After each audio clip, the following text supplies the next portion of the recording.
Here to perform our national anthem, please welcome award-winning, multi-platinum country music icon and star of the upcoming Fox series Monarch, Trace Adkins.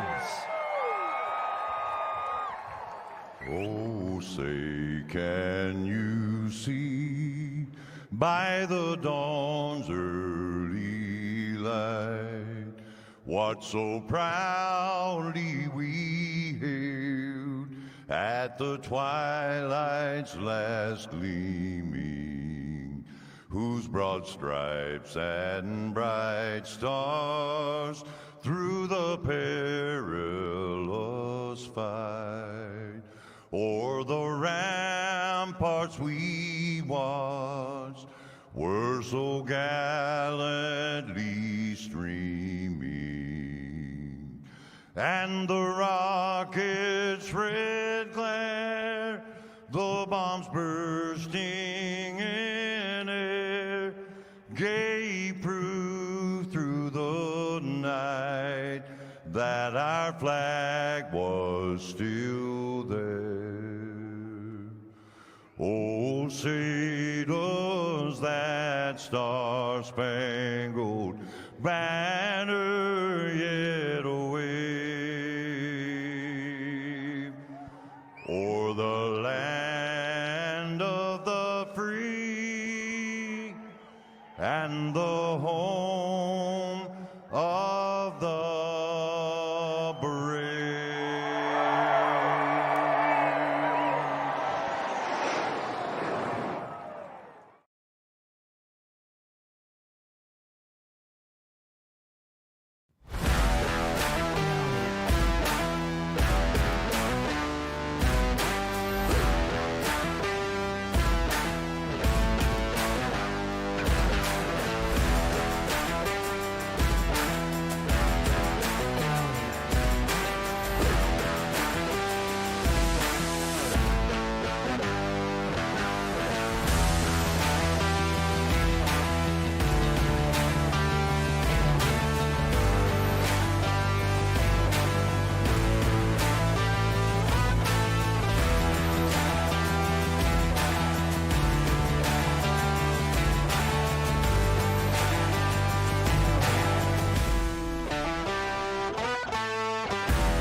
Race fans, welcome. AJ Capola, Gary Wells.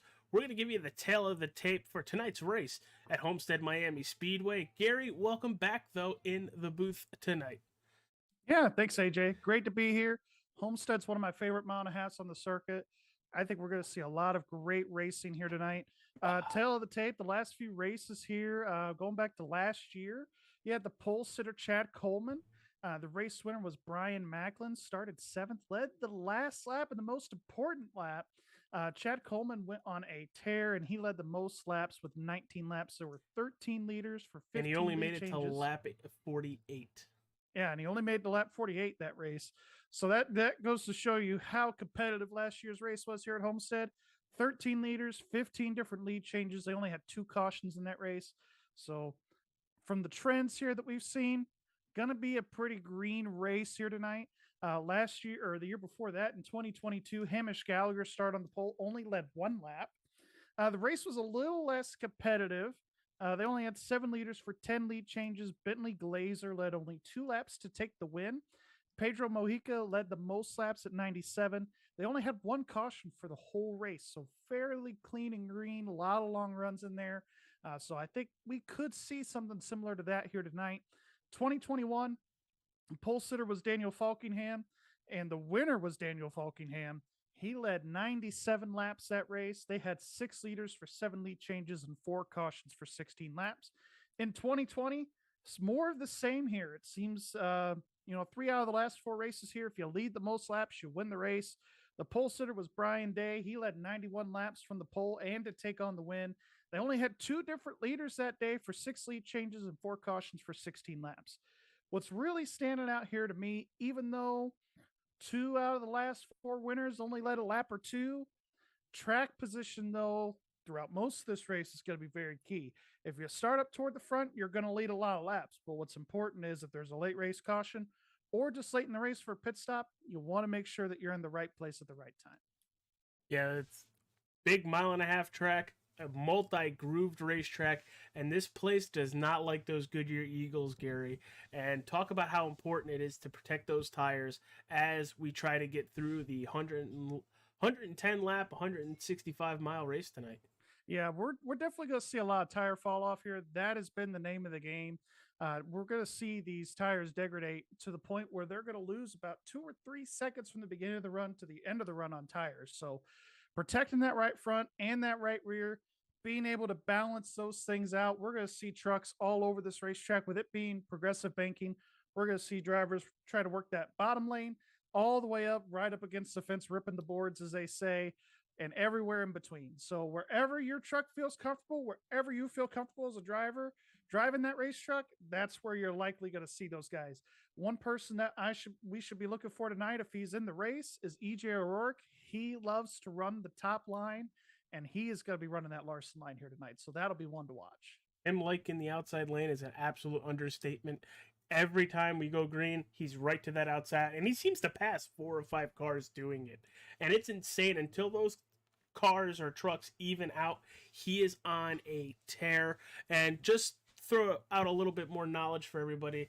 3 sets of tires, the one set on the trucks, and then the 2 in the pits, 2 green white checkers as always, and a fuel window from 45 to 50 laps. Gary, pretty sure they're going to want tires a heck of a lot sooner than that. Yeah, they're going to want tires a lot sooner than that. With the fuel window being about 45 to 50 laps, we have seen guys stretch it even further than that. But they're going to be screaming for tires about 15 to 20 laps into a run. That is for sure.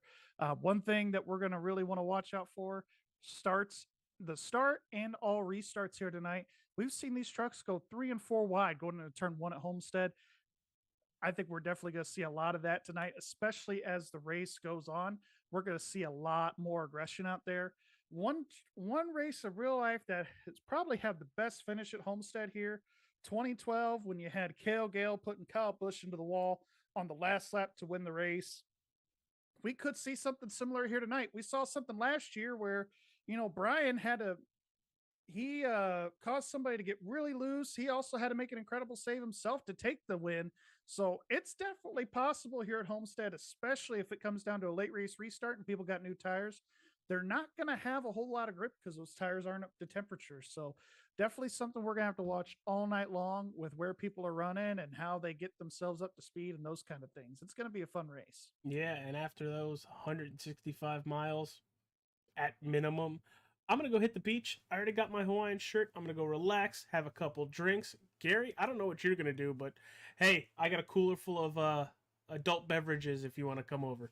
Definitely down. Of course, I didn't partake into the theme here tonight of the Hawaiian shirt. Don't own anything Hawaiian or, Miami E. So, we're here, we're hanging out, having a good time. We'll get you a grass skirt. Right. We left the grass skirt for me because, Campigio's not here to take part, but hopefully he starts feeling better. But should be an exciting and fun race here tonight. I'm really looking forward to it. All right, guys. Well, everybody enjoy. Thank our sponsors. We're going to head to them right now. Does everybody see on the other side?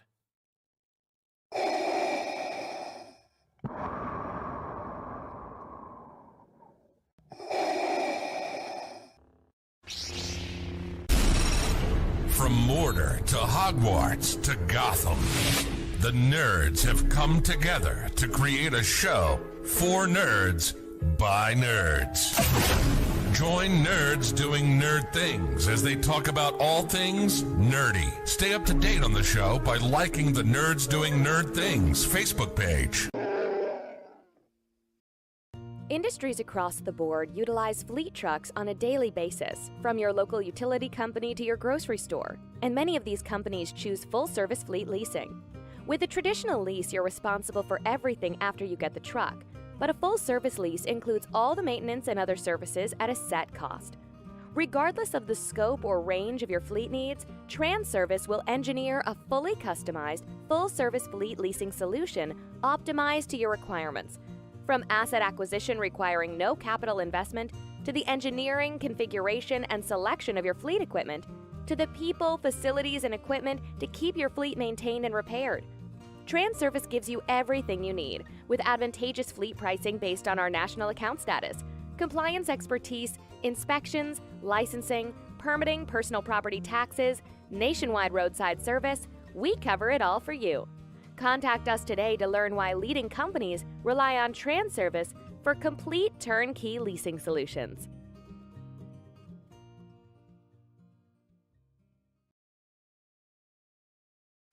The following is an All-Star 15 TV production.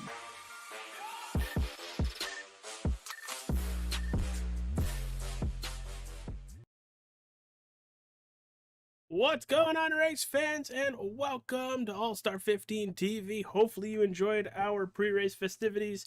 I'm Agent Capola. You have the wonderful crew chief for the Stars, Gary Wells, up in the broadcast booth. Welcome back, dude.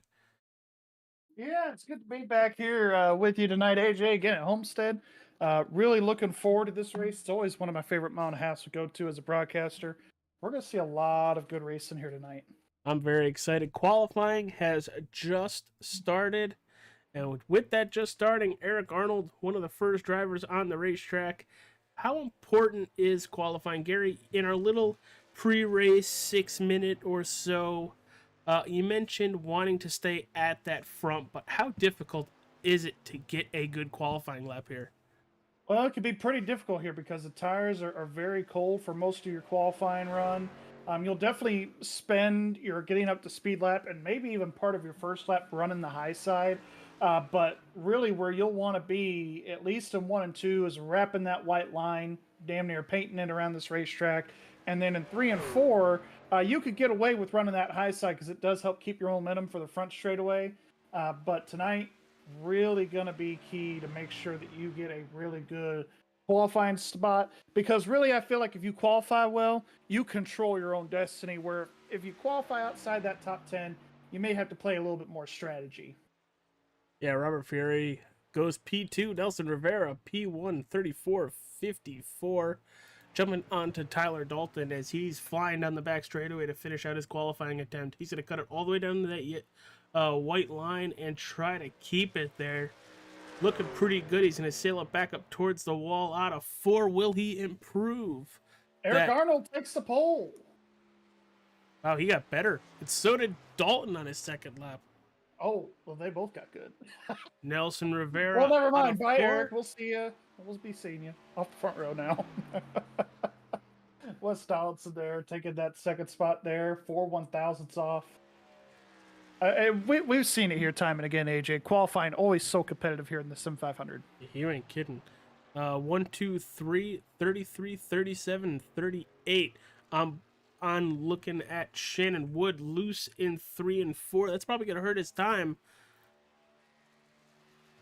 But he's going to improve a little bit, just about a 10th. Even with the looseness in 3 and 4. Byron Daly through 1 and 2. He's going to hit the wall out of 2, and there goes his lap. Mike Montesi taking his second lap here right now. He qualified 15th on lap number 1 here. Let's see what he can pick up here for lap 2. He's doing the O'Rourke line, staying to that outside. Yeah, getting really close to that wall, not hitting it. That's a good thing, because that will disallow your time here. Let's see what he could do here through 3 and 4. Taking kind of an opposite approach, hugging that bottom lane there. Not quite to the white line. Rounding turn 4 to the line here. And survey says he's going to go 12th for the time being. Yep, 12th for the time being here. Let's see. Glenn Campbell out of 4 to finish his qualifying attempt. And it looks like he's going to stay right there in the 14th position with a 34.63. Justin Fuller, welcome back through 1 and 2. We're sitting 15th right now. Mike Kelly's going to go to 8th. Jose Gonzalez to 5th. And Jason Karlovich goes tentative P1. Justin Fuller, always a driver to look out for whenever he hits the racetrack. Very good chance he could possibly end up in a podium position. And P1, and there he goes. He won the provisional pole there, 34 1,000ths of a second faster than Jason Karlovich there. Trey Eidson in third, though. Looks like amongst our top 8, they're all within 9/100ths of a second of each other. And then, I mean, all the way back here to from first to 31 guys that have laid down a time so far, all within 3/4 of a second. So very competitive field. 15 seconds left in this qualifying attempt. I think the only one able to pass the line here will be Joe Hudson. His lap will count. Burris, Wetzel, and Ryan will not. And Joe Hudson will go 19th best as qualifying is over. Justin Fuller and Jason Karlovich are your front row for the race here tonight. We're going to take a quick commercial break, and when we return, myself and Gary Wells will run down the starting lineup from Homestead-Miami Speedway. You are watching All-Star 15 TV.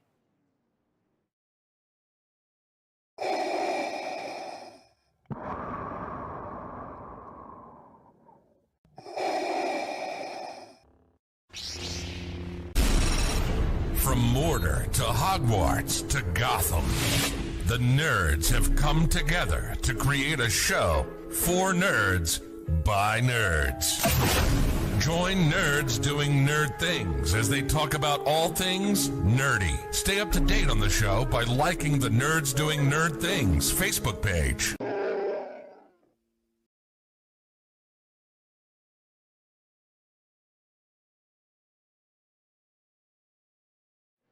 All right, we are back. Thank you to the title sponsor of TranService Logistics Incorporated. Also, thank you to the Nerds Do Nerd Things podcast, Wrestling with Nerds podcast, Falcon Grafix. When you go over their Facebook page, use code AllStar15TV. You'll save $5 on your first vehicle wrap, and the Drinking Bros Auto Racing Facebook page. Thank you to the league sponsors and our sponsors here at All-Star15 TV. Wesley Donaldson with the like of the stream. Gary, why don't we run down the top 20 starting positions here tonight? Starting on your front row, you have Justin Fuller and Jason Karlovich. In row number 2, you have Trey Eidson and Hamish Gallagher. Row 3, Brian Macklin and Chad Coleman. Row number 4, Tyler Dalton and Wesley Donaldson. And rounding out the top 10 in row number 5, Jose Gonzalez and Eric Arnold. Gary, take us all the way to 20. All right. And in 11th spot, we've got Kevin D. Brown here. 12th place is going to be Nick Silver. 13th is Mike Kelly. 14th is going to be Robert Frary. 15th is going to be Shannon Woods. 16th, Byron Daly. 17th is Scott Simley. 18th is going to be Nelson Rivera. 19th is going to be Joe Hudson. And rounding out that top 20 is going to be Doy Woods. All right, and everybody else on the screen is going to rotate along by. Thank you, everybody, for joining us here tonight.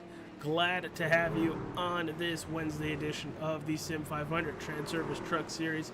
Gary, we do our picks like we do every week. Who'd you take tonight? Well, if Mike Campigio would get out of my freaking head, I also picked Trey Eidson. So there you go. Who'd you pick? I took the driver starting P2 this evening, the number 60 Toyota Tundra of Jason Karlovich. And speaking of Toyotas, look at that top 5. 4 out of the 5 are Yodas. Hamish Gallagher. Lone Ford there with the Lone Ford there in 4th. Yeah, Gallagher. And the highest qualifying Chevy was Tyler Dalton all the way down in 7th.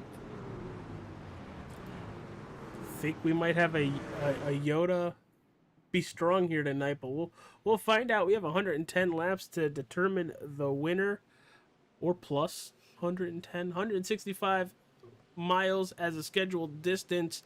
Pace car is off, and we are green in South Beach. Yeah, side by side going into turn 1.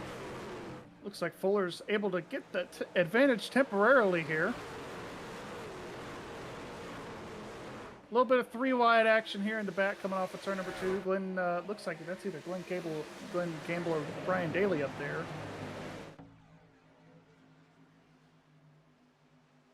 But yeah, this is about where I anticipated here at the start. Not really anybody other than Beasley's the highest guy I've seen run Donaldson up on the high loose. side. That Yeah, had a that's chain loose reaction there. with the 06 and the 2. Great save by everybody there. Good racing right here at the start. Hamish Gallagher looking for a bounce back race the last 2 weeks, not having the finishes he's definitely wanted. Currently sitting P3 after a very good starting position. Battling. Yeah, and this is about what I expected where you're going to be seeing these guys run here, AJ. Right around on the bottom of the racetrack this first part of the run. Seeing that 06 run as high as he's been running, not really surprising, but we'll definitely see the grooves start to move up as we get later into this run, and then of course throughout the race, the more rubber we get on this racetrack, and everybody's going to be searching for a lot more grip. Look at Daly already about to paint the fence up there. At Byron Daly doing the O'Rourke line. Somebody's got to break it in. Why not the 06? There you go. And just look and you how really he's able to drive save, in. Yeah, you could hustle it in there pretty good. And you could also save a little bit on your right side tires there. Now, it does force you to work that right rear a little bit further, a little bit harder than the rest of the other tires, which is what you want here in a truck. But you do also have to keep that fairly balanced, too. So wouldn't be surprised with the dynamic track conditions if we start to see him maybe move down for a lap or two just to break in that right front a little bit and then move back up to the high side. These guys are going to be searching all night long for grip with this dynamic track. And speaking of fastest lap, Byron Daly right there with a 34.59, fastest lap of the race so far. And he is up 11 positions. He's up 11 positions, really moving his way up to the front, already up to that 5th spot, as you could see there. Yeah, he's definitely a man on the move, and he might be a guy that could contend with the 51 and the 60 here, I do believe. And, of course, Trey Eidson as well, not too shabby there. And Hamish has seemed to be pretty solid. Ooh, looked like some door checking in the back between the 10 and somebody else. But everybody keeps it going.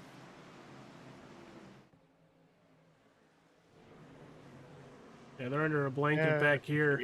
Yeah, the 31, the 10, the 02, everybody all right here under this tight blanket right here. You also got the 22 of Nelson Rivera, the 28 Doy Woods. Robert Fieri trying to stop the bleeding, -5. Yeah, it could be one of those things too, where he's just, falling back a little bit, letting the drivers in front of him burn up their equipment a little bit, and he's just trying to take his time a little bit. Beasley, though, he's been on the move of his own. I mean, I see he's up, let's see, 7 spots. Kevin Brown sideways out of turn 4 there. Great corral and yeah, good keeping save it the there right by way. Kevin. That was impressive. Yeah, but Richard is also on the move as well. We talked about Byron being up 11 spots. We've got the 10 up 7 spots himself, so he's been working his way up through this field. And that's what's great about Homestead, too. We didn't really talk about it much during the pre-race, but the comers and goers that you get in this race, it really is fun to watch as a broadcaster. Well, hopefully everybody at home is enjoying the show so far, as we are 8 laps in. Bowler is so far leading all 8 laps. Karlovich still sitting in second. Hamish Gallagher +1 in third. Trey Eidson -1 in fourth. And Byron Daly +11 in fifth. But right behind him, he's got the 19 of Tyler Dalton and a train of other trucks. Yeah, he's in a big train here right now. And you saw what Byron did, as we saw at the beginning. He was running that high side just to make up that track position that he didn't quite get in qualifying. Was able to get up to that 5th spot, and now he's just riding the bottom here, just chilling, running in 5th, and just picking them off one at a time now if he can throughout the rest of this run. And the thing what's kind of annoying here as a driver here at this racetrack, once you get 10 to 12 laps into a run, it just gets harder and harder to pass. Homestead's one of those tracks where, because everybody can run every single lane, you're going to have your moments to where you can run every single lane and you all are running pretty much the same speed. So it's really hard to pass after a while. Drop back here to take a look at the 10 and the 2. Richard Beasley and Mike Kelly. Beasley ripping that outside lane. Look at the run he's going to get down the backstretch. Yeah, giving that 30 truck of Brian Macklin a really, really big push right there going down the back straightaway. Gonna try And again. he's been able to make that high side work here. He's really been the guy that's been up there the longest, and honestly, he's making it work. Now he's going to be side by side with Macklin going down the front. I mean, Doy Wood saw what just happened with the 10 and what the kind of runs he was getting. He's now up there. Yeah, he's going to be up there too. I mean, Beasley here is going to be. He is flirting with that top 10 in that 10th spot. Now he's going to be running down 9th place here. Yeah, you look at Doy Woods. He's back here in that 12th or 13th right here. They're trying to make the same exact moves.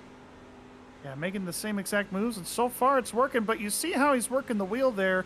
You do get a little bit loose here at Homestead the further we get into a run. So that's one thing that we're going to have to watch for is that loose on exit. And it all just depends on how they input their wheel going into the corner and how much they're cranking it center off, because it will cause a loose condition. But you know what they say? If everybody's watched Days of Thunder, say it with me. Loose is fast. Yes, and on the edge of out of control. See, the out of control part I could do without, because I ain't saving no out of control car. Yeah. Well, and if you think about it, turn 2 is probably the trickiest turn we've got here at Homestead-Miami, because you're still turning the truck or the car here, whichever vehicle you're in, and the banking just falls away from you while you're still trying to exit the corner and turning the wheel a little bit. So you are going to fight a little bit of a loose condition out of 2 as opposed to 4, where the banking just is more of a gradual fall off. And Mike Kelly has moved his way up there, but we're going to jump about 5 or 6 cars in front of them. Tyler Dalton trying to get by the 06 as it looks like Byron Daly's tires have kind of starting to give up on him. Yeah, and you could tell he's gone back to the high side there just to defend himself a little bit as it may, just trying to hold off the 19 if he can. And that's what you really use that high line for as well. As we get later into these runs, you use that high line to defend as well, because you know, even though you have to give up a little bit entering the corner so you can make your straightaway longer, you could get back into the gas as opposed to a guy on the bottom side of the racetrack where they're kind of having to let the truck drift out of the corner. So you have that momentum, and it makes you look like you got about 20 or 30 more horsepower.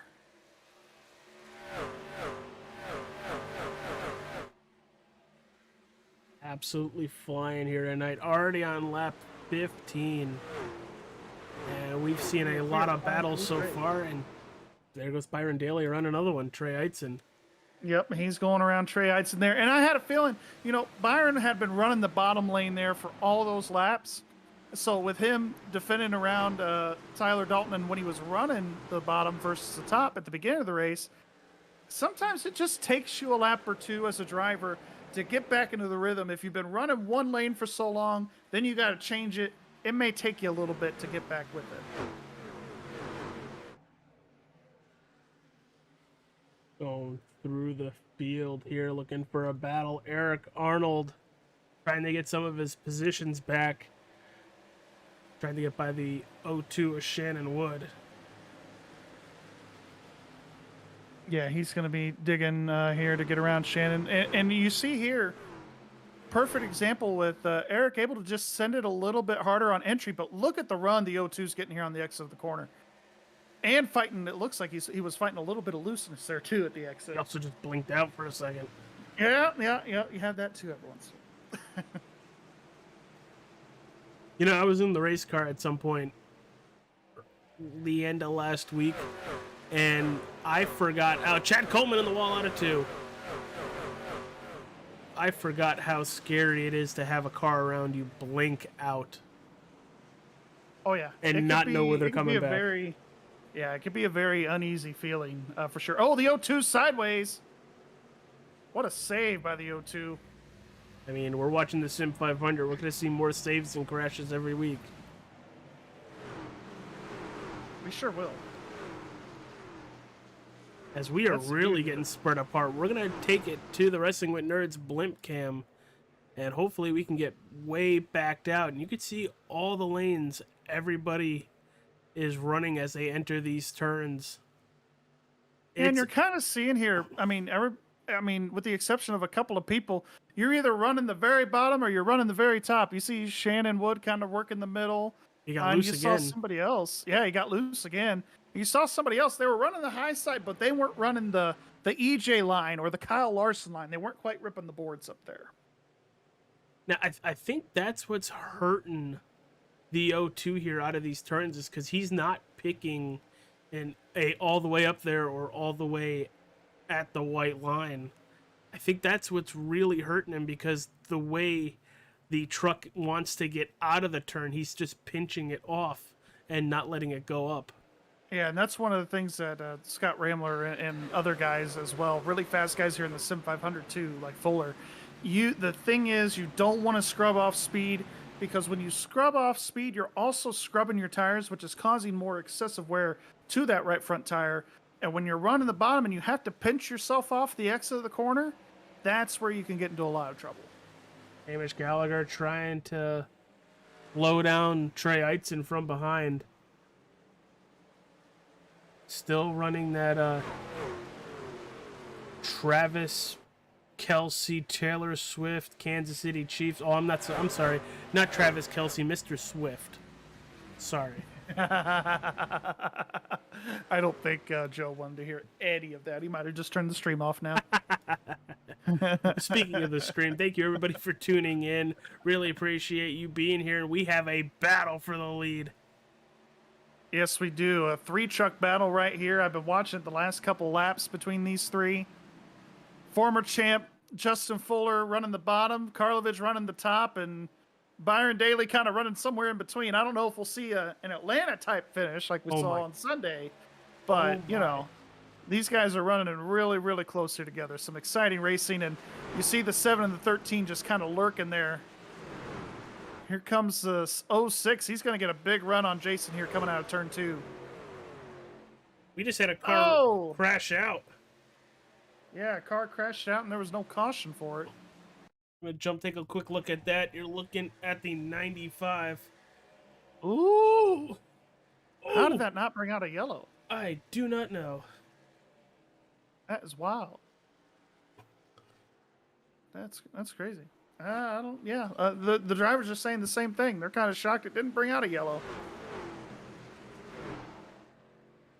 Mike Peters. These guys are running. Look at the different lines you see right there. That's what I was talking about earlier. Where we're going to see guys running all the way to the white line and all the way up against the boards, and you saw that right there, 1 and 2. And you just saw the 51 get loose coming out of turn 2. Yeah, and he'll probably continue to get loose coming out of these corners here the longer he runs that bottom lane. So in that wreck, you had the 95 of Mike Peters. He had the jump to pit road.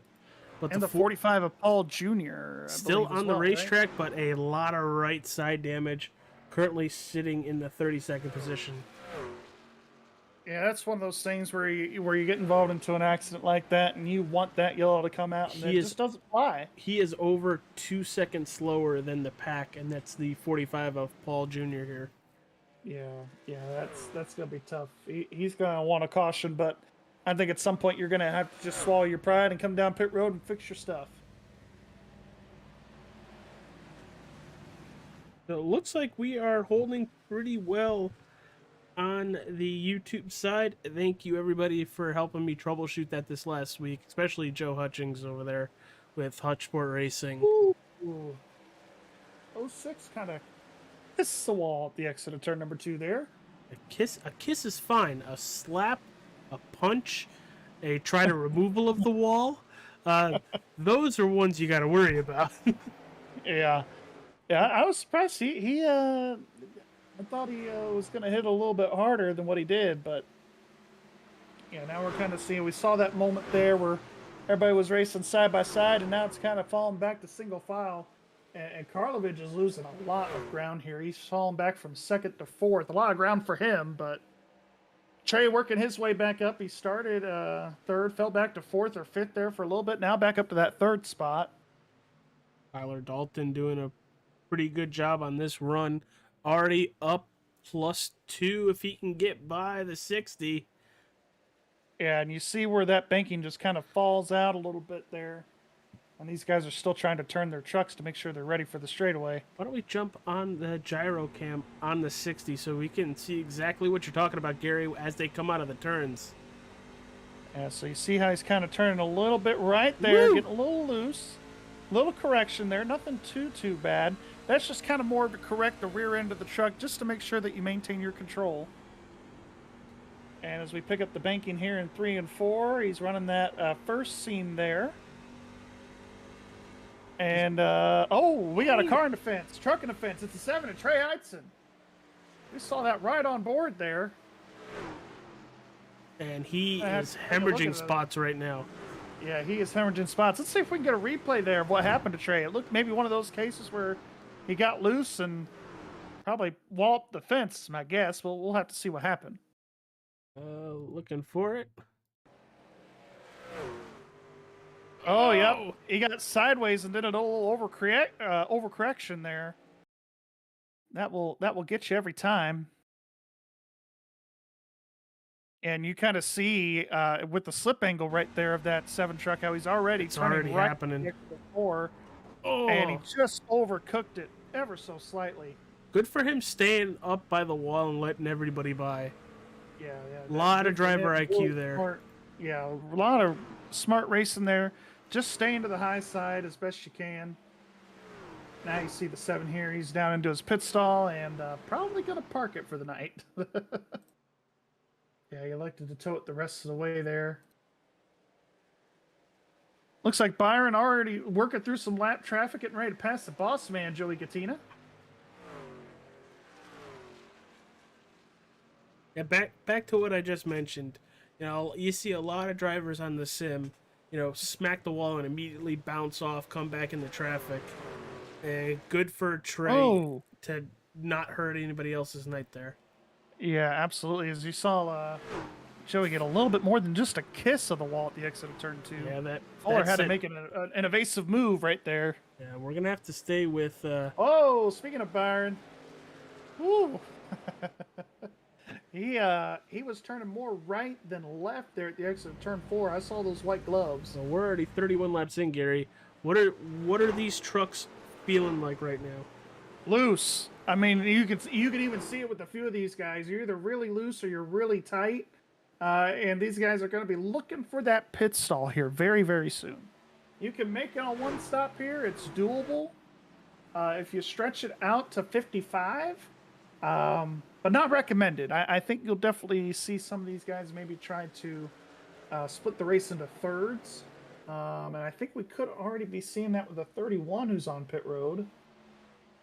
And he is just pulling out of his stall at a 13.8 second. Oh, Brian Macklin around on the front stretch. Oh, no. And that's not going to bring out a caution because he's down to the inside. Let's see what happened to Brian here. It's that slip angle I was talking about. And you see he's already trying to loose. save it.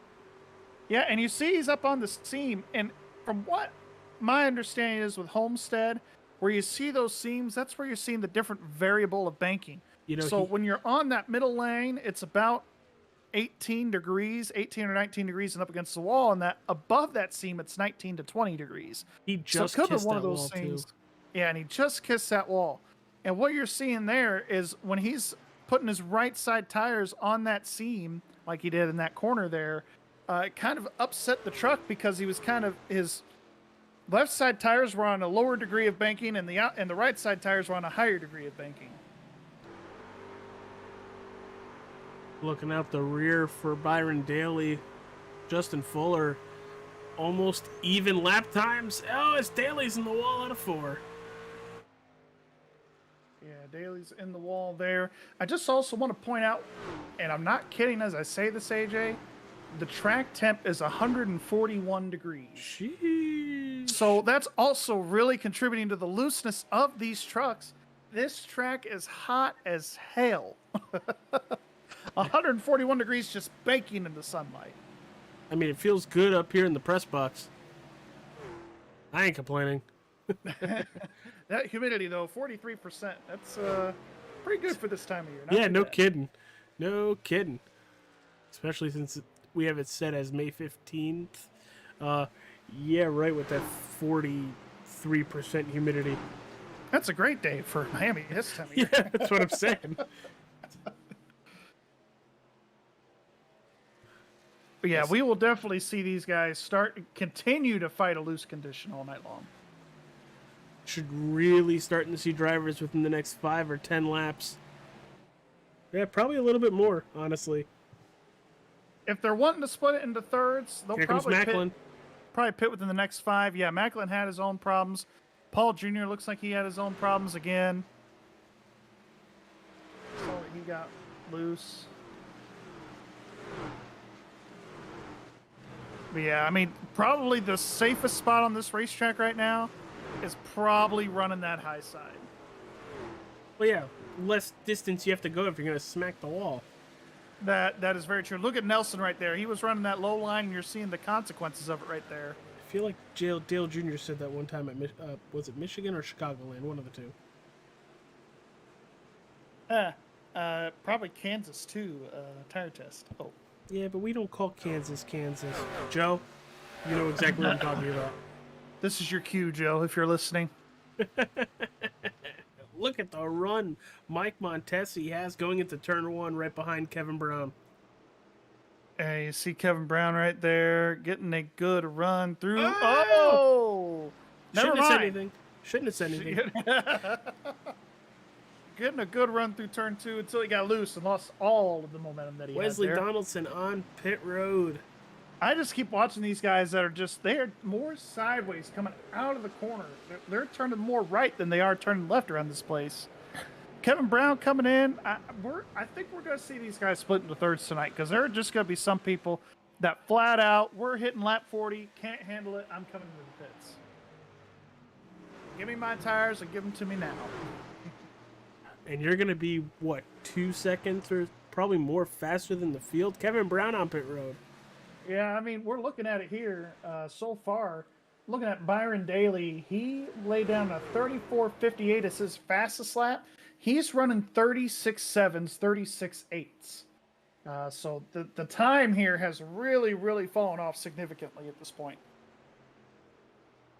So you'll be almost 3 seconds faster. Nelson Rivera losing a spot there. Jumping back to that 12th position. Mike Montesi, as I mentioned just a couple laps ago, is really finding speed later on in this run to get by drivers.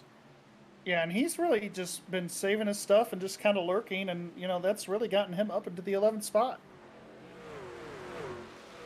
Looking here, Byron's been kind of burning his stuff up a little bit. Justin was able to save some here. He's up to second. He's still in second, but he's really reeled in the 06. Yeah, just almost about a tenth a lap the last 5 or 6 laps. Yeah, that last lap there. Then I did see at one point there were a couple laps where Fuller was 2 or 3 tenths faster. So it's going to be a battle of the lap time for sure as we get further on into this thing. That time by, yeah, Fuller a tenth faster. Yeah, he's been consistently faster these last few laps, and honestly, Hamish is the fastest out of the top 3. Fuller has the track position right now, but you will start to see that 13 reel in these top 2 if they start battling side by side. Richard Beasley also on pit road. Yeah, Beasley on pit road here. Yeah, I'm not fully surprised seeing this pit cycle start a little bit early here. Well, you could still split it pretty well. Yeah, I mean, you're going to see them come in, lap 40-ish, and then you'll probably see them come in around lap 80-ish. Yeah, that's probably how you'll see them split it here. That way they have about a 30-lap run to the end, if my math serves me right. So giving yourself 40 here, and then 30 for the end. That's not too bad right there. No, not at all.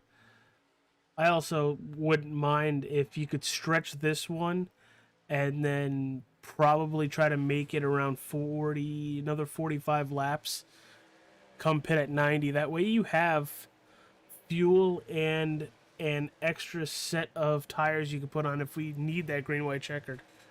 Yeah, and they will by splitting it into thirds. You are going to have that extra set of tires for in the case of a late race caution or something of that nature. Would not be surprised though if we do try to see some of the guys here try to split the race in half. I mean, it's doable. Not advised, but it's doable. You know, we had our 2 leaders battling right now. Hamish Gallagher, another driver that is significantly faster than our 2 leaders. Well, and it wasn't to a big surprise. I mean, he was kind of lurking. I kind of figured with these guys battling like they have, that it was just going to bring that 13 truck in, and now you see he's on the back bumper of these guys here battling for the lead. Come on, Tay-Tay, you can do it. Knocking on the door, as they say. And, you know, instead of Justin being tenths faster, now it's just coming right down to the hundreds. Let's see if he can pull the slider here. He does. What an incredible move there by Justin. Very underestimated of that slide job move that you can pull here. Slide job! There it is. Look at Kevin Brown. He's going to split the middle, try to get his lap back here. And that will put him on the lead lap. Like that once it gets around Fuller here, it's like cutting a hot knife through butter here once you're on these new tires. Yeah, you got to feel like Superman. And they're still battling for the lead here, battling for second. Here comes Hamish Gallagher. He's going to try and clear the 06. I think he's going to be able to... No, he's not quite able to do it. Looked like the 13 and the 06 kind of broke their momentum at the same time. But the 06 had a little bit more there. Let's see what he can do out of 2. I think... I don't think so. No, not going to be able to clear him here. Not unless the 06 has a problem. I think the 06 let up a little bit. I think the 06 probably broke a little momentum. He's been struggling the last 30 or 40 laps. He's the last 20 at least for sure, almost 30 laps now. He's been turning more right than left on the exit of these corners. But I think everybody's in that same note. But here comes Tyler Dalton too. Worse. Yeah, Tyler's sneaking right into the picture. He had, trying to see here. I think, he had a faster lap than the top 3 here that last lap. So he's slowly reeling them in, not as a high rate as Hamish was. But here comes Hamish. He's going to poke his nose to the inside, and might be able to take the lead here over Justin this time. Justin's gonna have a really good run out of 4. It's going to be tight. Hamish's been able to hold his ground pretty good here, too, though. I don't think he's going to lead the lap. I think it's going to go to Fuller. It does. But Hamish is able to hustle that car down, keep that car, the momentum of that truck up on the bottom lane. He's able to really hustle the truck around and be able to keep up his momentum and be able to stay with that 51 machine.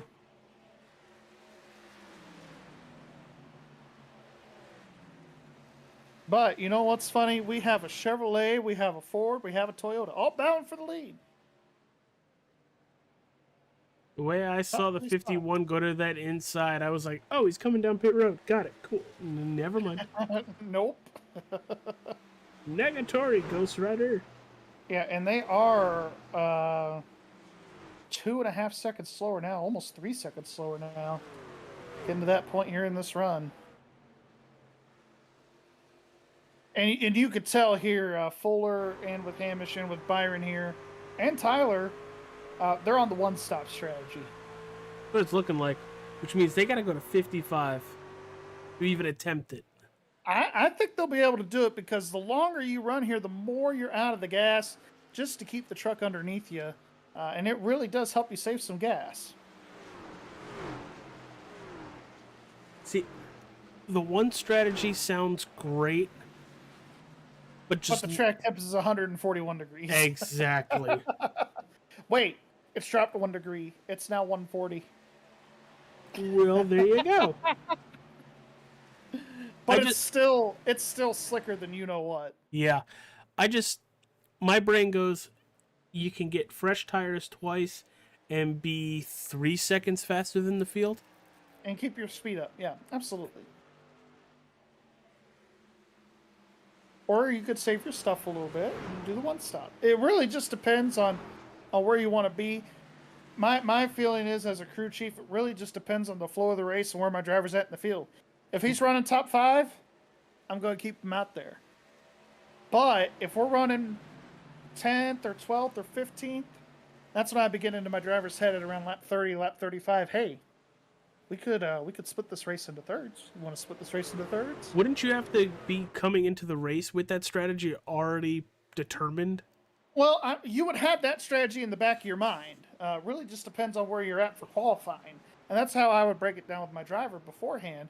It's just, hey, if we qualify top 5, top 10, let's plan for the one-stop strategy, pit at around lap 55, and we'll just be able to keep our track position. But if we qualify 15th or further back and we're struggling to make passes, let's go ahead and throw caution to the wind. Lap 40-ish, we'll make a pit stop. Then we'll make a pit stop on lap 80 as you see Byron coming down pit road here. Oh, he's locking it up too. And he's going to take 4 in fuel. He was able to get down to the pit road speed of 50 miles an hour. But that's what you would have those type of talks with the driver before the race. Depending on where we qualify, we could do this or we could do that. You got to give your driver options. They love options. That has to force our leaders to come in within the next couple of laps, because Byron Daly, absolutely, one of your absolutely top 4 or 5 drivers. Yeah, that is definitely going to force Justin. He's going to stay out another lap, but here comes the 10. I think Richard Beasley's coming in this time. Or no, I'm sorry, that was Hamish. I'm sorry. I was going to say Richard Beasley was already on. My bad. You're fine, because I went to go click on him. I was like, no, he's not. From afar, the Yeah, trucks look the same. absolutely. Yeah, Hamish saw that and responded. I think you're going to see Fuller probably come in this time. Or he's really committed. You made your bed, you're lying in it. You might as well just stick to it. See what he does here. Loose. Really Yeah, loose. he's loose. Really, really loose. Yeah. All right, here's where I'd be telling him, all right, here we go. Pit this time. Come on into the pits. Get yourself some tires. Gonna jump on board. And look with at him. how much he's cranking that wheel to the left as much as he's cranking it back to the right. I mean, he was in the center of the corner, AJ. We saw at one point that wheel was basically dead straight. Funny story about so much that. throttle control. Yeah, so much throttle control and wheel control too. I mean, you gotta manage your hand to feet coordination there for sure. There he comes as Byron Daly's Yep, gonna there fly he right is. by him. And he's gonna fly right by him, and Tyler Dalton's coming in with him. And so is Jose Gonzalez. Oh, spin. A spinning God. Jose Oh, Gonzalez. God. Oh, the 99. Oh, no. Well, Yes, that wasn't pretty. earlier. We are halfway, gentlemen. We are halfway. Let's take a look at this. This was wild. Sees the smoke from the 26, and the 26 just... I think Tommy's a little mad that he was there, but also at the same time, he's like, oh, I could use a brake pedal. I don't think Tommy Obviously. was realizing he was just going to pull back up into traffic like that. Yeah, definitely not there. Definitely not. As we see a battle here for, well, not for position, but Scott Simley's still leading. 57 laps on this run. Brother, come into the pits. You're going to lose more time than it's worth, unless a caution comes out. Then he's going to look like a genius. Oh, yeah.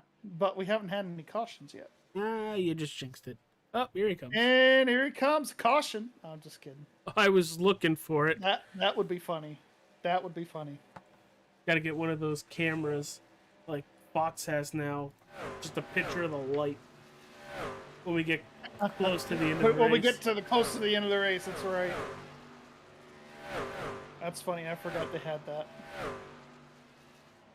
No, I was getting ready to tell about my Dale Earnhardt story that I heard one time on Dale Jr.'s podcast. Andy Petrie, famous crew chief, got Dale Earnhardt his last championship. They were first crew chiefs, crew chief driver combo, I think in 1993, 92, somewhere in there. Right around when Kirk Shelmerdine retired. Andy Petrie took over. And they were trying to figure out the chemistry. Well, in racing, if you're talking about the handling of your car when you say neutral, what would that tell you, AJ? Not bad. It's not good. Not too tight, not too loose. You're neutral. You're feeling pretty good. Yeah.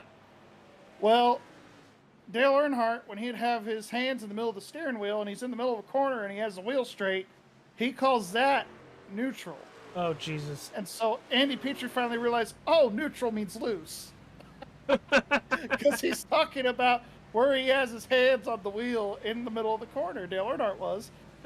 If it be center, it's loose. But it's neutral because he's keeping the wheel straight in the middle of the corner.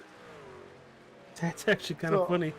That is pretty funny. That was the second week they were working together, and I think the second race at that time was Rockingham, and he had to deal with that. But yeah, Andy Petrie thought neutral meant like he's talking about the handling of the car, not that he has his wheel in straight up and down in the middle of the corner. Comes Doy Woods to get his lap back around the 91 of Wesley Donaldson. Wesley Donaldson, Eric Arnold, Kevin Brown, and Joe Hudson are on a completely different strategy. Yeah, and even the fifth place guy here, Richard Beasley, they all have 20-plus laps on their tires at this point. So you're going to see a completely different strategy as this race continues to unfold.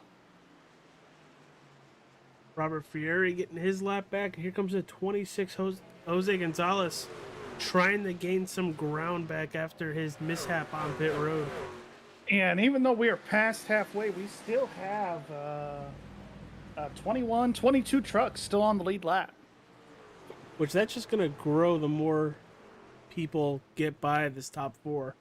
Yeah, these guys are still single digits on their run, where these guys have about 20 lap older tires. So you're definitely going to see a speed difference for these next 5 to 7 laps or so, but eventually the tires will start to even out. What I'm curious is, and I wish we could see this as broadcasters, I wish we could see what the tire wear was like on some of these guys as they ran. Fuller, he ran 57 laps or 55. You had Donaldson or somebody else who ran 57. I think it was Simley, versus somebody like Beasley or Wesley Donaldson or Eric Arnold that probably only ran 30 or 40 laps, just to see, even at 15 laps, how much of a difference in tire wear they had. Gotta be either low 90s or high 80s, I would assume, for the 10 or 15 laps. If they kept their tires in the 80s here after a full fuel run at Homestead, I'm going to shake their hand. No, I was talking about after the 10 or 15 laps. Oh, yeah, absolutely. I mean, this place is equivalent to Cookie Monster eating cookies. Yeah, places like this, you have Old Atlanta here, Old Texas on the Sim, Darlington. These type of tracks are very, very abrasive on tires. Going to jump all the way back to that 20th position where Robert Fieri, Bobby Wetzel, Jose Gonzalez are all fighting under a blanket here, as Fieri, with a hell of a run, just lets out of the gas and stays right behind Wetzel. Yeah, had nowhere really to go to take his run. He could have taken it low, but decided not to there. And also could have been one of those things where he was probably trying to save his truck as well. This track temp has been fluctuating anywhere from about 138, 139 to 140 still, 141. So very, very slick conditions these guys are having to work through.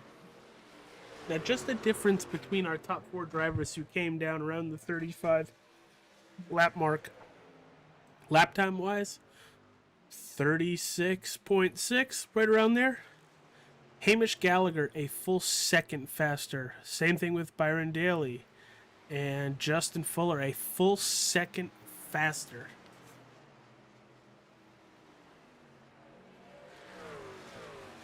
Doesn't really surprise you. that is for sure. It doesn't, but if I'm Joe Hudson sitting in that fourth position and I have my relative up, I'm going to start, hey guys, they're here. Right. We've got some company. Which they are beginning to show up and show out. If they're going to stay close to what they did, they're going to be coming down pit road in the next 5 to 10 laps as well.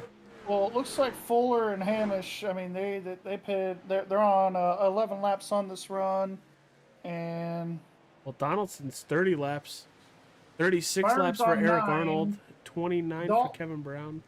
Yeah, Dalton, Fuller, and Daly, or I'm sorry, and Gallagher. They're all on 11 laps here.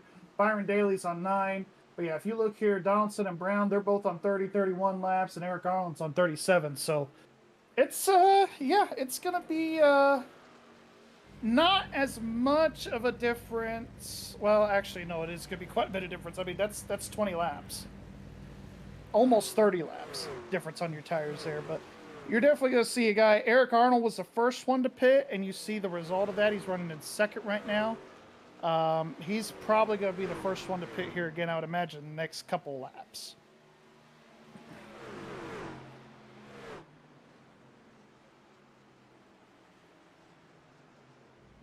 Well, Because if we take it back 38 laps, he pitted on lap 30 is when Arnold pit, and Donaldson, if we take it back 33 laps, he pitted around lap 33, 35, yeah. Sorry, I can't do math quick enough today. No, it's fine. I had to think about it too. I do enough math at work. I wasn't expecting to do math tonight. We were like NBC. Well, I don't want to say Fox because we have better camera angles. Punching the numbers, as they say. They'd have somebody do it for us. That is true. Larry McReynolds. Here comes Randy Yoakum right by the 91, and somebody we haven't talked about at all tonight, Brian Wertman, with the pass to get back on the lead lap. Great job, Brian. Yeah, and you see Wesley, he's just kind of limping around just to get himself back going again. And Brian does have 20-lap newer tires than Wesley here, so not a full surprise. Look at the 96 here, Gerald Livingston. He's also about 15-lap newer tires or so he's going to be able to pass Wes pretty easy here. And Kevin Brown, I think, is on pit road. Yes, he is. Kevin Brown's on pit road here. That's a scheduled stop for Kevin Brown yes, here. It would be about 34 laps. So, yeah, he's definitely playing the splitting into thirds. And I believe the 31 is going to be our next guy here coming into the pits. As he pitted, he's 41 laps into this run, and here he comes down to pit road. And Justin Fuller has taken over second place. Yep, and we're probably going to see Wes pit pretty soon, I would imagine. Because if he lets the leaders get up to his back bumper, that's to the rear tailgate of that truck, that's when he'll probably pit. Because if you look now, he's still got about a straightaway. Maybe a half straightaway lead on the what would be the leaders once he comes into pit. And he is doing it now. He's just saying, I'm going to go ahead and pit right now. Smart move. Honestly, it is. That really is a smart move there for Wes to come on down here and take those tires now. And, you know, if Akasha comes out and he could stay on the lead lap, then he's sitting pretty good. Richard Beasley's coming down pit road here. Yeah, so this is where we're starting to see that second cycle of pit stops for the guys on the two-stopper. Gonna grab all four and fuel. Tyler Dalton's gonna take the lead. Justin Fuller's gonna take the lead. Tyler Dalton in second, running just about a half a tenth to a tenth slower right now. He's battling with Kevin Brown and some traffic behind him. Yeah, and Kevin just pitted here. This is his third lap out on the track on new tires, so he's going to be flying by Fuller here. That's going to put him back on the lead lap, and now... And it is going to slow down Justin a little bit, because it didn't bring the 19 right up to him.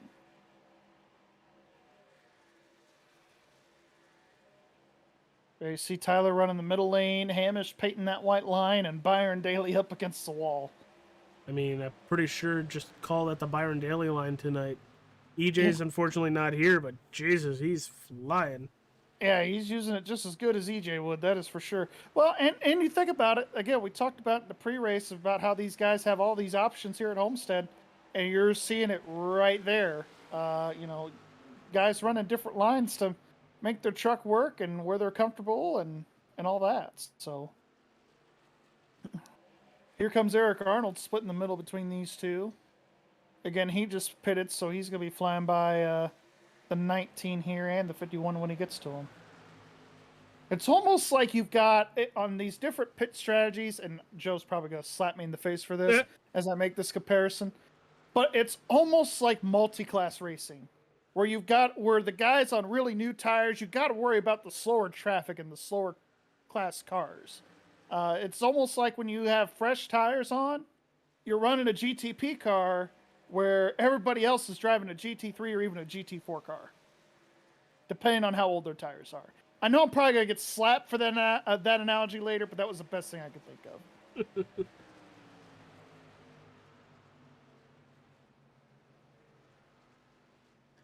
And Byron Daly, these last couple laps, trying to catch the top two. Tyler Dalton, the fastest truck that pit on that lap 55.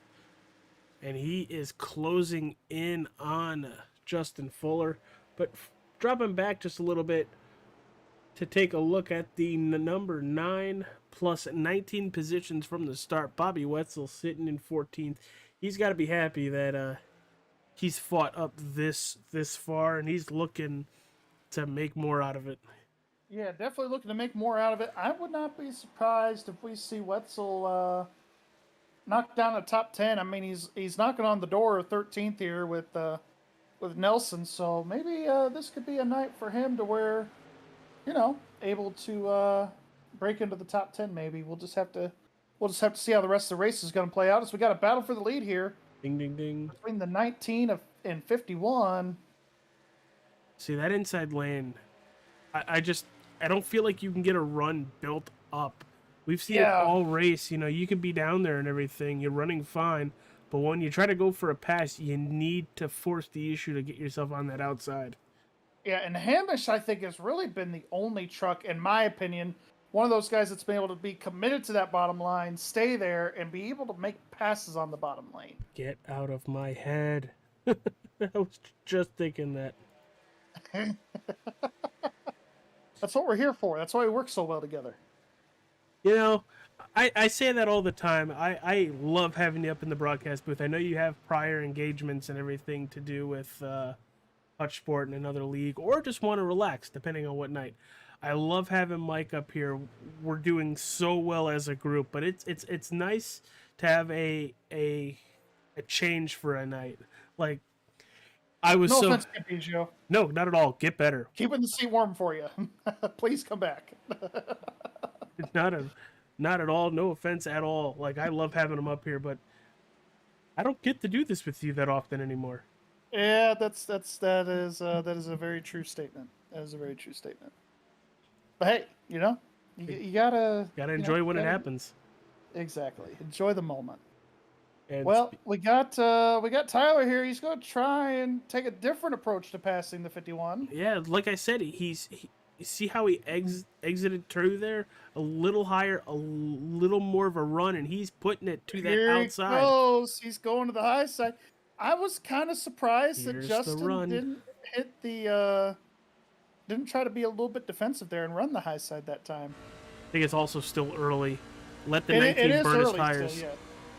Well, in the 19 as well, I don't think he got as big of a run as maybe he thought he was going to get. Let's see what happens here in 1 and 2. Look at him turning right. But he's still got that moment. Ooh, did he scrape the wall there? I don't think so. Oh, came close.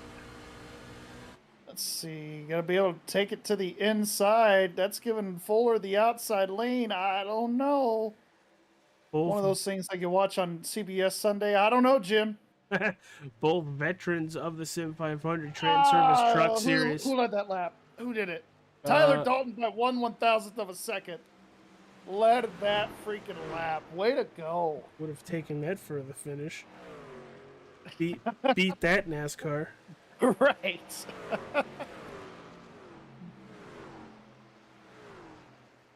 So it's kind of funny. Ricky Craven is the winner of the closest finish in NASCAR history between him and Kurt Busch at Darlington. He saw that finish on Sunday between Suarez, Kyle Busch, and Ryan Blaney. You know what the first thing he did was? What? He called Dave Moody and asked, "Do I still have the closest finish in NASCAR history?" Old race car driver, been retired for years, almost 20 years. Asking if he still had the closest finish. I got to give Ricky Craven some credit. Hey, here comes That's- Gerald that's, Livingston. That's the competitor in him still. You know, he might have had the Livingston's best, gonna send it to the bottom here. the closest finish with Kurt Busch there at Darlington. I don't know. It might just be recency bias here.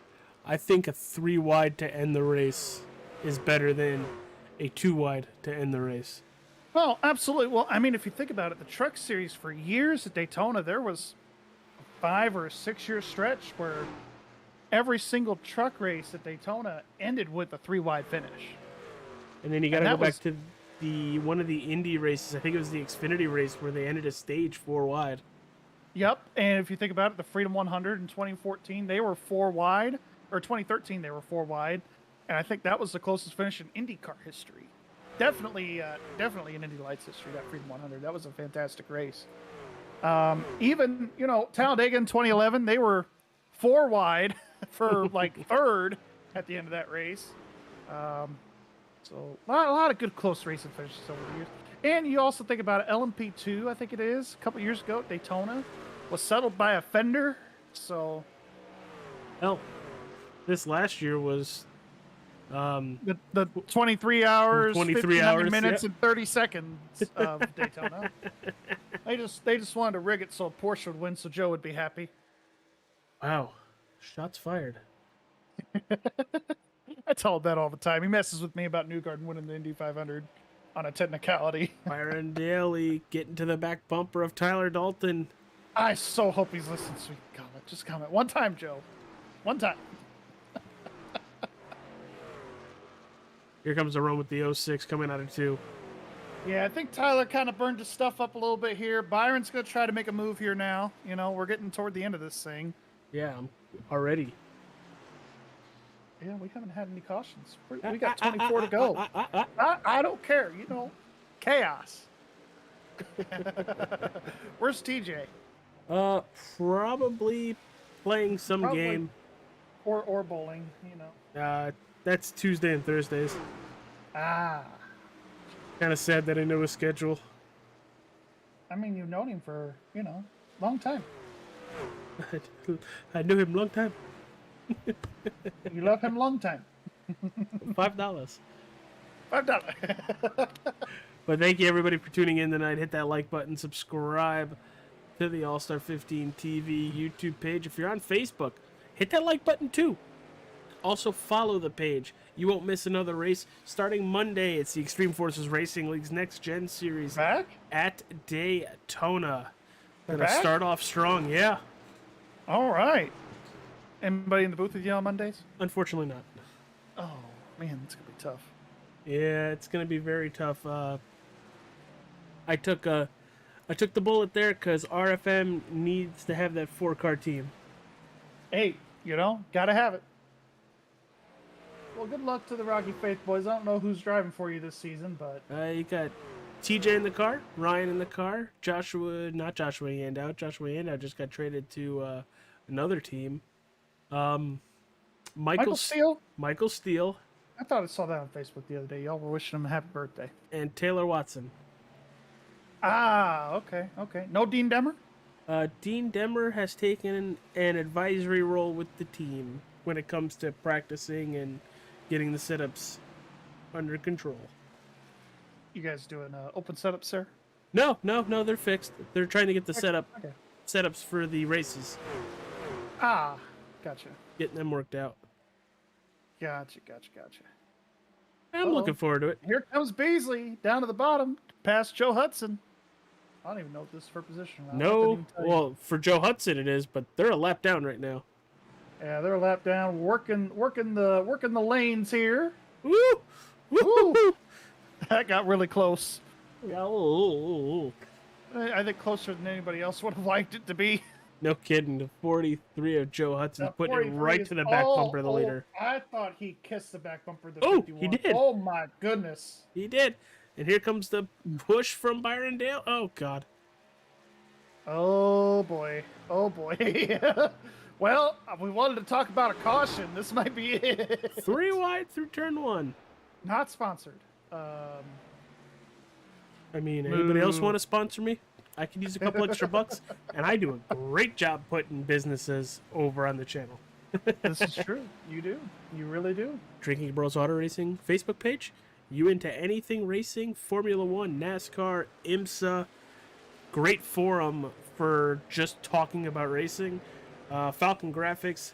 Use code AllStar15TV to save $5 off your first vehicle wrap. Message them over on their Facebook page. And then you got my 2 podcasts. The Nerds Who Nerd Things podcast. Tomorrow night we're talking about Songbirds and Snakes, the new Hunger Game movie. And Wrestling with Nerds. This week on the show, we're going to be talking about WrestleMania 21. WrestleMania Goes Hollywood. Nice.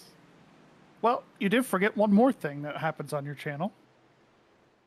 Yes, Gary, go for it. Returning for episode 2 tomorrow night. We are recording for this week's show. Episode 2 of the Off and Turn 1 podcast. Myself and Joe Hutchins. We talk about the latest and greatest news and the racing that happened over the past week. Of course, we're going to talk about Atlanta, the recap for that over this past week with the trucks, Xfinity and Cup Series, all 3 of those races and how they turned out. We're also going to be talking about some IndyCar news that has recently broke. They're getting ready to have their season opener, not this weekend, but next weekend at St. Petersburg. And then they're going to have a month off like they always do for no reason. Pretty much. And then also happening this weekend, we've got the WEC race somewhere internationally. We're going to talk about that later on down the line. Isn't F1 this weekend too at Bahrain? They are at Bahrain, but we are not going to be talking about Formula One until next week. We're actually going to have our first special guest on the podcast because he's a Formula expert. So we're going to let him talk about Formula One. But NASCAR, IndyCar, we got you covered. We'll be talking about Formula One and WEC in next week's show. Not this week, but next week. So. As we got a couple laps here before we really start heating up towards the finish, but 1, 2, 3 right there on your screen. As much as I like Formula One, I really do. I wish there was more parity in it. You know, you could tell in Formula One who's the Team 1 car and who's the team like car number 2. You know, I was actually speaking with our special guest that's going to be there on the podcast here in the next couple weeks. There's nothing wrong in the rule book that doesn't say you can't have team car number 2 as your R&D car, and then your primary car you just go out and win all the races with. Look at Red Bull the last couple of years with Max Verstappen and Checo. What I'm saying is, I'd like there to be, like how NASCAR, you have your big teams, but you really don't know who's going and winning the race. Same thing with IndyCar. Yeah, that's true. F1, Red Bull. And you really don't even talk about the small teams in Formula like Williams is nowhere to be found. They don't talk about Williams anymore. They don't talk about the small teams. NASCAR, they're full of them. Spire, Front Row. Is Spire really a small team anymore? Because they literally just bought Kyle Busch Motorsports over the weekend here. Not the weekend, the off season. That is true. I mean, they did expand from 2 cars full time to 3 in truck or Cup rather, and they expanded to 4 trucks in the Truck Series. So it's pretty big. It's pretty big. Big for them anyway. They're and they bought out Kyle Busch's old shop, so they're doing pretty good. A lot of square footage. A lot of square footage. Got to use it though. And they've really enhanced their technical alliance with Hendrick Motorsports.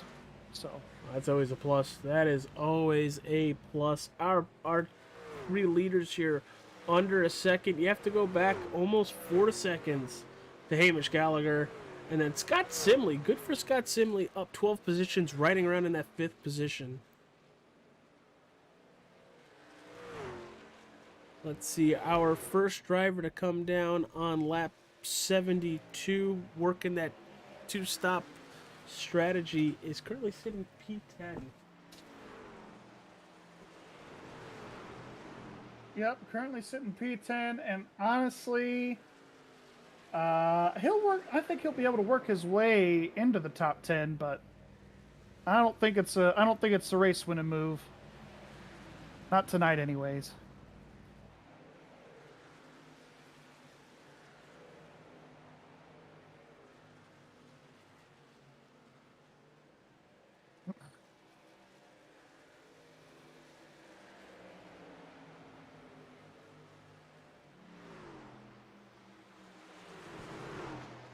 Gary, this race has been phenomenal. Kudos to everybody at the Sim500 TranService Truck Series.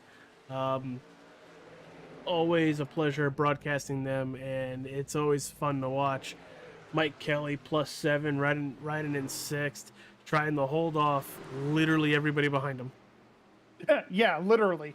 I think it's going to come down. I thought Byron was really going to be able to come in and take that lead away, but it's going to come down to two of the best we've seen in Sim500 over the last couple of years.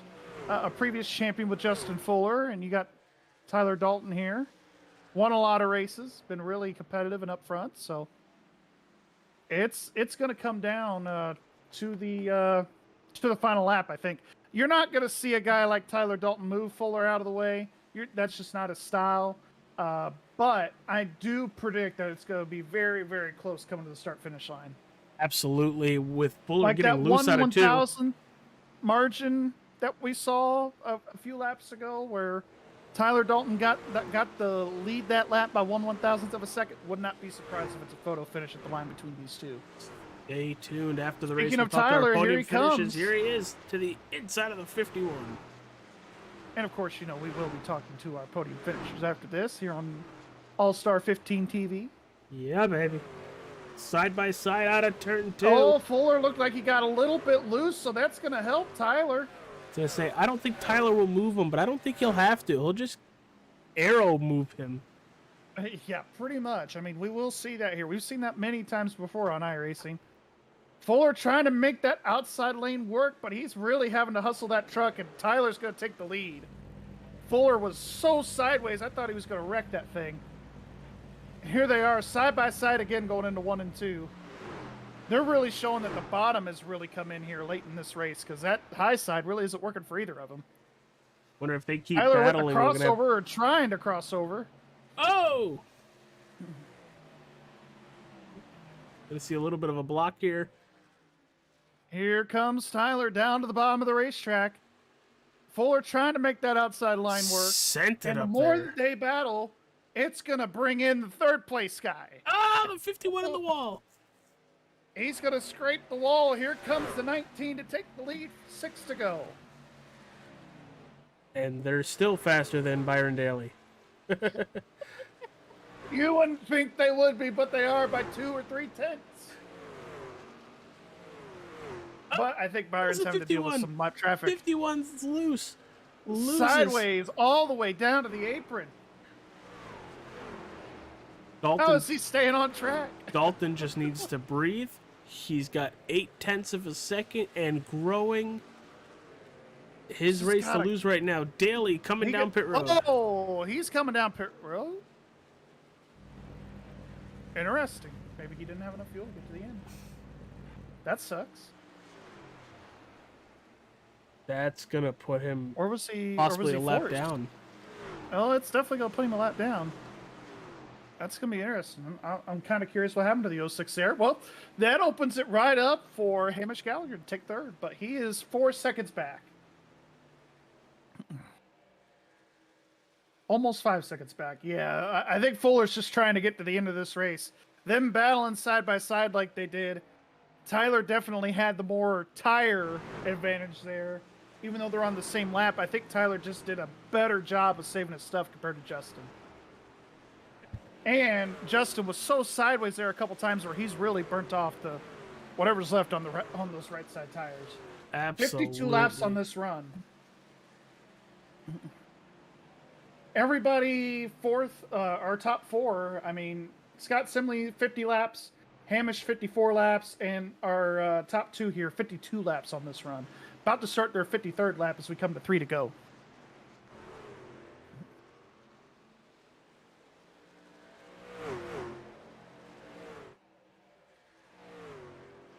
There's Byron Daly to put himself back on the lead lap. Yeah, he's gonna unfortunately probably finish maybe P20. Yeah, he might make a couple positions back as he's going to pass Shannon Wood there. But that's got to be rather upsetting to be a top 3 car all night. Well, one thing that Justin Fuller has going for him, look at the lap traffic Tyler's going to have to negotiate here in the last couple laps. Shannon Wood's going to go to the high side and try to That's going to mess up the exit. It is going to mess up his exit, but Shannon trying to stay on the lead lap. He's just going to let him go. Good, classy move there by Shannon.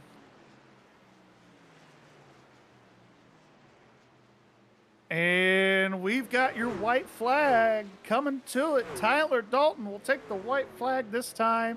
Sponsored by Wrestling with Nerds.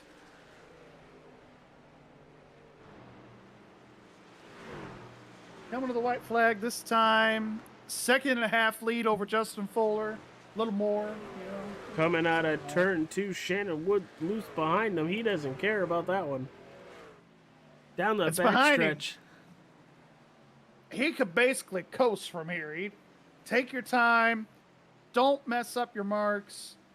Be really consistent. Manage your throttle. As long as you don't have a big mishap here at the exit of 4, he's going to win this race. The 19, Tyler Dalton, wins at Homestead.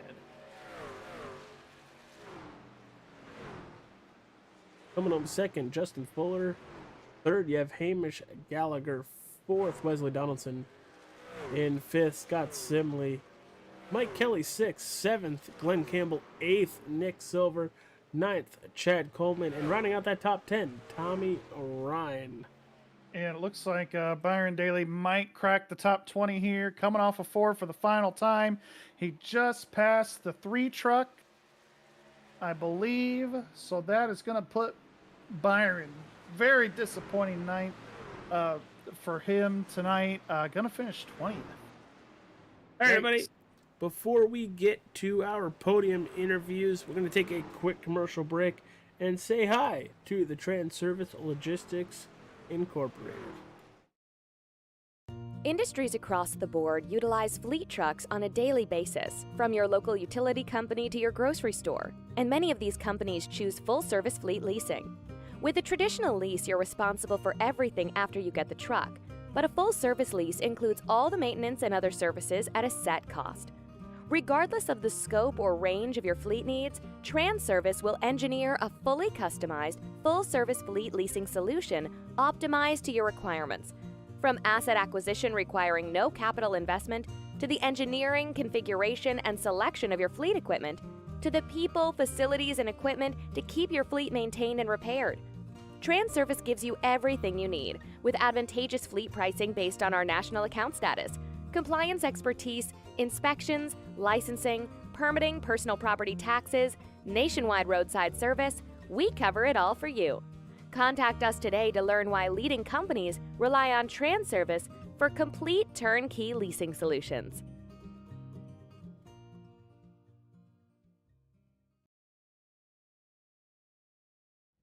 We are back, everybody, and let's talk to our race winner, the driver of the number 19 Chevy Silverado, Tyler Dalton. Tyler, it's AJ Gary in the broadcast booth. Dude, a phenomenal race, getting to the lead and then pulling away. Congratulations at your win here tonight. How'd that truck feel through all 110 laps? Oh, to be honest, it wasn't the greatest in the beginning of a run. Got better in the middle, and it really started to come to us there at the end. I haven't told the guys there with about, 20 to go. I think I got about a second or third place truck. I had what I had at that point, the pace I had. And my best hope was to put pressure on Fuller to get him to get loose, and he did. I was able to go up there and run the middle and gain some time on him. And it looked like maybe once he started trying to move up a little bit, he was getting loose. and we were finally able to. We got clear of them one time, then got loose ourselves, then was able to cross them over. Really fun racing there. And then once we got clear of them, looked down and fuel was a little bit closer than I wanted it to be. Used a good bit of fuel running him hard there, so ran out of fuel doing the burnout, but had just enough. Yeah, we I was waiting for you to hit the burnout and everything, but we go to Dover next week. Completely two different racetracks, but I know Dover's another place you're pretty good at.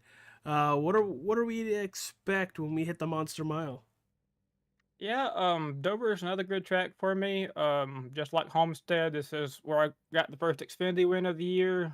Haven't had the greatest of season, so it's nice to come out here and come to an old favorite, and you can get the win tonight. And then Dover should be a blast too. Got to really save tires there. You'll burn your tires off in a hurry if you don't take care of them. They're just sort of like here, which I think sort of makes the tracks a little bit similar as far as the way you got to approach it. But I had a lot of fun tonight. Can't look forward to next week enough. Going in there with some momentum. Yeah, dude, I'm excited to hit the Monster Mile. I always love coming back up towards the Northeast where I'm from. But hey, I see you got a lot of sponsors on that truck. You just won tonight. Why don't you give them a nice plug? Thank you. I want to thank TranService. They're a great sponsor of the series and the league as a whole. Been on many of our series in the past and on many of our trucks. Want to thank NC811.org, Call Before You Dig, another great sponsor for the series, and all the Sim500 Mafia down there. I saw Wesley, he had a really good finish down there in 5th or 4th, and Glenn in 7th. So really good run for the team today too.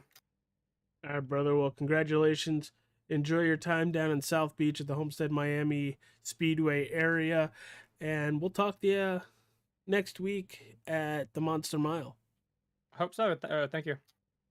Tyler Dalton, your race winner here tonight. Gary, I know you got P2 waiting for it. Why don't you get a interview with Justin Fuller? Yeah, Justin, Gary, and AJ here in the booth. Man, disappointing finish to that race there. It seemed like everybody was battling loose there at the end. Talk about your truck and talk about the last 110 laps.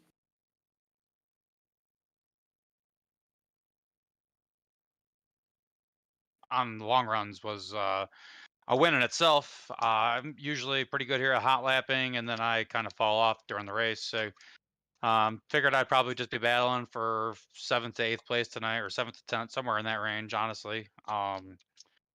So we're chalking this up as a win. If I could ever figure out the last 15 laps of a run at this track, I'd be pretty good here. But I just can't quite figure it out. I watch these guys run the top; they don't fall off. I run the bottom, and I still fall off. So I don't know. But it was a good race overall. It was a good points day. I'm down on points because I started so late in the season. So I really just need to click off these really good runs to make the playoffs. So obviously it stinks to not win, but I'm not going to be too upset about it. Tyler ran a great race. He ran me down the first run there right before he pitted, and I knew he was going to be strong there at the end too. And just tried to keep him behind me as long as I could, and I just couldn't do it. So congrats to him, and just looking forward to moving on to the next one. All right. Well, the next one is Dover. We go to the Monster Mile. Definitely a track more to your style. How do you feel about Dover here in the, next week? I definitely feel better about Dover than I did tonight. So Dover's a good track for me. I used to really be bad there too, and then kind of figured something out that works for me there. So we'll see if that correlates in the next week and see what we can do. Try and get another podium finish at least. Maybe contend for a win again. I don't know, but looking forward to that. I'm really looking forward to the track that follows that. We're going out to California to Kern Raceway, so I'm really looking forward to that one. That's going to be a great track for me. So I'm obviously somebody that enjoys the shorter style tracks. Absolutely. Well, any last second plugs or thank yous you want to give to anybody for your P2 tonight? Yeah, thanks to Sim500 and all the admins for what they do. Thanks to TranService Logistics for sponsoring the series. Thanks to you guys for putting on the broadcast. Thanks to everybody that watched, and thanks to everybody in that race. I mean, we had 36 trucks in there, caution-free race. Can't really ask for much better than that. That was pretty awesome. So, great racing, a lot of fun, and can't wait to do the next one. All right. Well, we'll catch you later, and thanks again for talking to us, and good luck to you next week. Yeah, have a good one. All right. Well, I'm kind of excited for this, just so I can call him Mr. Swift over here. Hamish Gallagher finishing P3 tonight. Dude, great race. You were up front all night, but I feel like you really needed a good race this evening to kind of put some points where they need to go towards. Yeah, thanks, AJ. Our Kansas City Chiefs F-150 was pretty fast, but didn't have quite enough fuel. That was my problem tonight. But yeah, no, had a super speedway and the short track beforehand. It was pretty rough races, so it was just good to have a nice chill green flag run tonight. So I'm happy for that. Well, overall, a very fun race, caution-free race.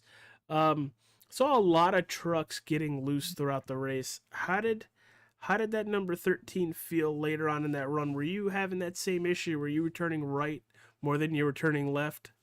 Oh yeah. She was like driving on ice. It's like, have iRacing accidentally turned the rain on? They just didn't have the visuals for it or something like that, you know. But yeah, 'cause we ran Midnight Thunder here a couple of weeks ago, and man, she was slick. So I came into this expecting it to be the same, and Trey almost absolutely destroyed himself right in front of me. Almost got caught up in that. So that was a bit of a warning sign when you see someone of his caliber, snap on him. So yeah, she was definitely loose. So I focused on the tires all the first run. The second run there, I was a lap short, and Tyler and Justin, so I had to sit there and clutch it basically the entire run. So it wasn't so bad on the tires. I was just watching the relative to make sure the guys who were behind me weren't catching. So yep, no, it was a good fun race. Well done to Tyler for the win, and yeah, it was good stuff. Hey, we're going to the Monster Mile next week. Completely two different racetracks, but it's another racetrack where a lot of these Sim500 drivers seem to enjoy. What are you expecting that we're switching things up and hitting a concrete track? Yep, Dover's always good fun, like the speed, and it's also a tire killer. So who knows? If they're going to kill the right front and the right rear, no idea. We'll just launch it in and see how it goes. But yeah, it'll be good fun. I'll definitely be here next week. All right, dude. Well, outside of Mr. and Mrs. Swift, the Kansas City Chiefs, what else you want to plug here tonight? I'll just shout out my team, Mitch Motorsports, who ran the Bathurst 12 hour and the GD Freeze last week. Got a top 3, so that was our best result. So really happy about that. Just a shout out to everyone in Sim500, like having a green flag race tonight just shows the caliber of the drivers and the respect out there. It's always really good fun. So yeah, thank you to all the admin to make these races happen, and you guys as well for putting the broadcast on. So thank you for that. Keep doing races like this, and I will very much enjoy myself because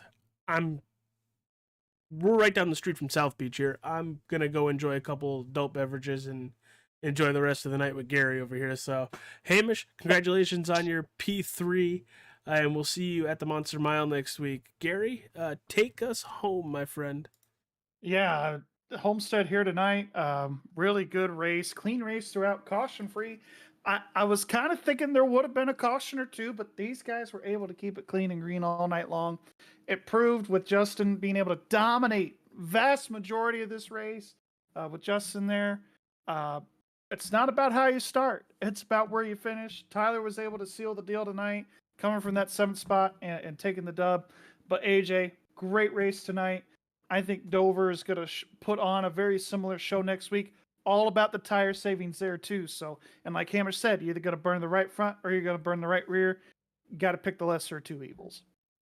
All right, everybody, thank you for tuning in to All-Star 15 TV's broadcast of the Sim500 TranService Truck Series.